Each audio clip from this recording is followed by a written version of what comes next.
Hello बच्चों, let's read the question. Question says a parallel plate capacitor has an electric field of 10 to the power 5 volt per meter between the plates. If charge on the capacitor is 1 microcoulomb, then force on each of the plate is. Four options given. First says 0.5 Newton, second 0.05 Newton, third 0.005 Newton and four none. बच्चों यहाँ पे बात करेंगे हम solution की. Solution में सबसे पहले हम देखेंगे की कॉन्सेप्ट को. तो ध्यान रखिए, अगर हम बात करते हैं इलेक्ट्रिक फील्ड की between the plates of capacitor, तो E इज इक्वल टू होता है बच्चों सिग्मा, यानी कि charge density upon epsilon not के बराबर. बच्चों यहाँ पे अगर हम देखें कि ये एक पैरेलल प्लेट कैपेसिटर है जिसके बीच में ये प्लस क्यू चार्ज जनरेट हो रहा है और ये माइनस क्यू चार्ज है. It should be equal to Q. So इसकी अगर हम बात करें तो यहाँ पे इस प्लेट की वजह से कुछ इलेक्ट्रिक फील्ड की डायरेक्शन ये होगी और ये यहाँ पे इलेक्ट्रिक फील्ड लग रही होगी जो कि होगी सिग्मा अपॉन एप्सिलॉन नॉट के बराबर. सो अगर हम बात करें जहां पे सिग्मा जो है सरफेस चार्ज डेंसिटी है, अब अगर हम बात करें तो ये दोनों प्लेट्स के बीच में लग रही होगी. यहाँ पे बात हो रहा है कि charge on each of the plate. तो ईच ऑफ द प्लेट की बात करें, अगर हम एक प्लेट की बात करें तो यहाँ पे जो इलेक्ट्रिक फील्ड लग रही होगी मान लिया ई डैश, और वो क्या लग रही होगी इस इलेक्ट्रिक फील्ड के हाफ के बराबर लग रही है, यानी कि सिग्मा अपॉन 2 एप्सिलॉन नॉट के बराबर.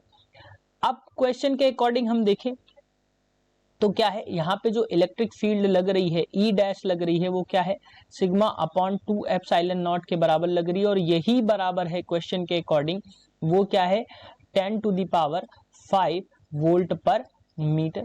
ध्यान रखिए जो फोर्स होता है एफ इज इक्वल टू होता है बच्चों क्यू ई के बराबर. यहाँ पे ई डैश है तो हम यहाँ पे क्यू ई डैश रखेंगे क्योंकि वैल्यू जो है बच्चों वो गिवन है सिग्मा अपॉन 2 एप्सिलॉन नॉट के बराबर. अब यहाँ पे अगर हम देखें तो हमें जो वैल्यू मिलेगी वो क्या मिलेगी, जो E की वैल्यू है वो गिवन है 10 टू द पावर 5 वोल्ट पर मीटर. अब यहाँ पे अगर हम देखें तो E डैश की वैल्यू क्या हो जाएगी 10 टू द पावर 5 अपॉन 2 के बराबर. अब Q E डैश की वैल्यू अगर हम देखें तो हमें क्या मिल जाएगा, Q जो चार्ज है वो गिवन है 1 माइक्रोकूलाम के बराबर. तो 1 माइक्रोकूलाम है तो ये हो जाएगा 10 की पावर -6 इंटू ई डैश की वैल्यू है बच्चों 10 टू द पावर 5 अपॉन 2 के बराबर.